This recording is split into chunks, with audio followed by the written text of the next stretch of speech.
the Espionage Act has never been used by the United States to pursue a publisher, a journalist like Mr. Assange. Mr. Assange revealed truthful, important, and newsworthy information, including revealing that the United States had committed war crimes.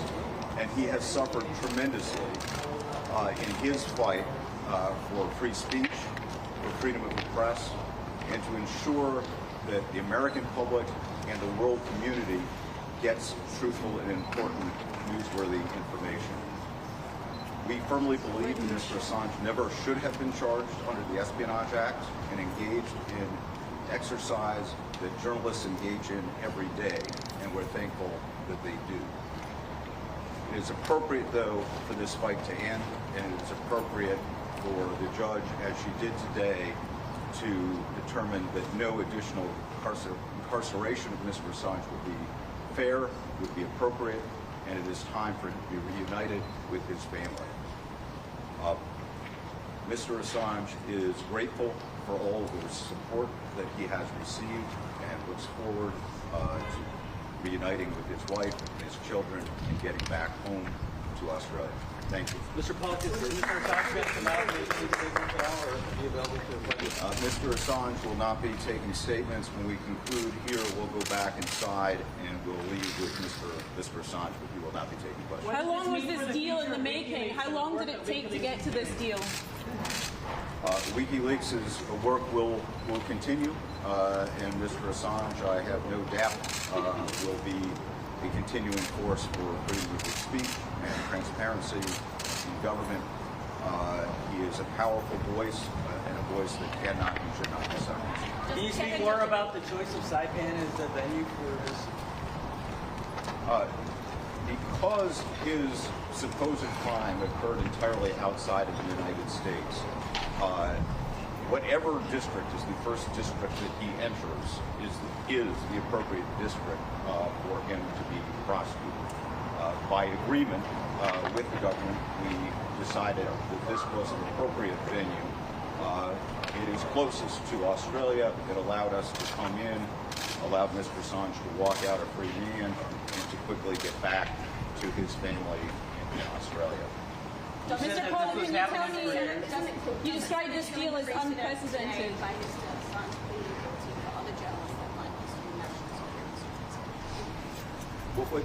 What sends a chilling precedent is the prosecution.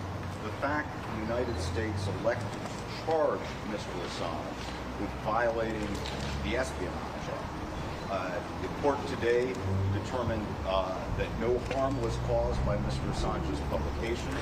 We know that they were newsworthy. We know that they were quoted by every major media outlet on the planet. And we know that they revealed important information. That is called journalism.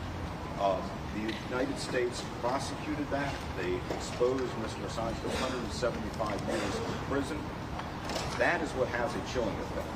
Today, a decision that it's time for Mr. Assange to go home, that doesn't have a chilling effect. The chilling effect is the United States pursuing journalism as a crime. I hope this is the first and last time that that occurs. Given what you've just said, how difficult was it to therefore for Mr. Assange to come here and make this deal? Of course he wants to go home, but how difficult was for him to swallow all of that? Mr. Assange was not going to agree to any disposition of this case that required him to accept allegations that are simply not true. Mr. Assange did not plead guilty to, would not plead guilty to 17 counts of the Espionage Act, computer hacking.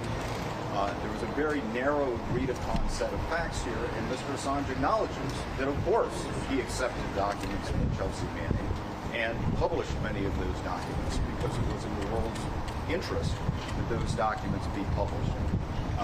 Unfortunately, that violates the terms of the Espionage Act. That's what we acknowledge today. We also said, and Mr. Assange said very clearly, that he believes there should be First Amendment protection for that conduct. But the fact of the matter is, as written, the Espionage Act does not have a defense for the First Amendment. So what he acknowledged is what he has to acknowledge, which is true, and nothing that he should be ashamed of.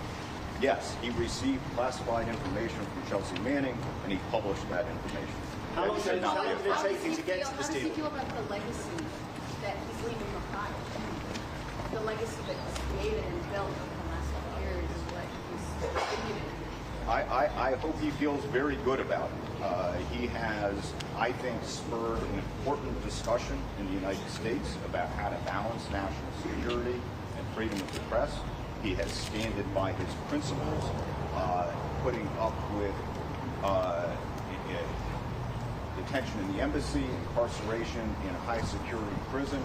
I hope that every one of us would have the courage to stand by our ideals the way Mr. Assange has. And so I certainly hope he feels that he has left a powerful legacy. And I'm certain that there are other chapters in the Julian Assange story yet to be written. With that, I'm going to turn it over to... So can you tell us how long it took to get this deal? Years? 62 months in Belmarsh to get this deal. I'm going to turn it over to Jennifer Robinson, Mr. Assange's Australian and United Kingdom counsel. Good morning, everyone. My name is Jen Robinson. I'm Julian Assange's counsel. I've been his longest-serving counsel. Today is a historic day. It brings to an end 14 years of legal battles. And finally, after 14 years of legal battles, Julian Assange can go home a free man. This also brings to an end a case which has been recognised as the greatest threat to the First Amendment in the 21st century. So it is a huge relief to Julian Assange, to his family, to his friends, to his supporters, and to us, and to everyone who believes in free speech around the world, that he can now return home to Australia and be reunited with his family. I want to take this opportunity to thank the many people who have, around the world, supported Julian Assange over these years and who have supported us in defending him. There has been a global movement behind Julian to protect free speech, and it is because of that global movement of support that today's outcome is possible. I also want to take time to thank the Australian people and the Australian government for all of the support that we've received from home in Australia. In particular, I want to thank our Prime Minister, Anthony Albanese, for his statesmanship, his principled leadership, and his diplomacy, which made this outcome possible. It was as leader of the opposition, he said, and took a stand for justice and said, enough is enough, there is nothing to be served by Julian's continued incarceration. As Prime Minister, he stood true to his word, and he did what he needed to do to ensure Julian's freedom. He raised it at the highest level at every opportunity, and when Australian officials were making outreach to the US, they knew they were acting with the full authority of the Prime Minister of Australia. It was his intention that this be done, and we wouldn't be here today without the Prime Minister of Australia's support. So I want to thank Prime Minister Anthony Albanese. I also want to thank our Attorney General Mark Dreyfus, our Foreign Minister Penny Wong, and give particular thanks to our US Ambassador and former Prime Minister Kevin Rudd for his adept diplomacy and his relentless efforts in Washington that facilitated our negotiations with the US government and ensured this outcome. I also want to thank our High Commissioner in London, Stephen Smith, whose tireless work enabled us all to be here today. I think it's also important that we recognise the free speech implications of this case. Julian has suffered for more than 14 years because of the risk of extradition to the United States. He faced 175 years in prison for publishing evidence of war crimes, human rights abuse, and US wrongdoing around the world. Today, he pleaded guilty to an offence for having published information in the public interest, for which he's won journalism awards the world over and been nominated for the Nobel Peace Prize every year for the past decade. This sets a dangerous precedent. This prosecution sets a dangerous precedent that should be of concern to journalists everywhere. The US is seeking to exercise extraterritorial jurisdiction over all of you without giving you constitutional free speech protections. And anyone who cares about free speech and democratic accountability should stand against it. But I want to encourage everyone that stood up and fought for Julian to continue to stand up and fight against this dangerous precedent. I hope that the fact that we've been able to free Julian Assange today against all the odds and against one of the most powerful governments in the world will give hope to all journalists and publishers who are imprisoned around the world. And we encourage everyone who stood to fight for Julian to continue that fight for him and for all of those others in the hope that we can secure their freedom too. Thank you very much. Will you be working with the Trump administration for a full hard? We're not going to be taking any more questions, but I want to encourage you that we're going to go back inside to join Julian, and you'll get your shot of us all coming out of court. But thank you all for being here today. Thank you.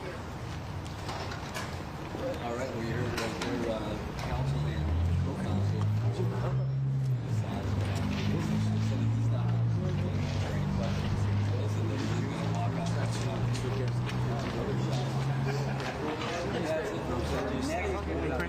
Chris, back on my mic.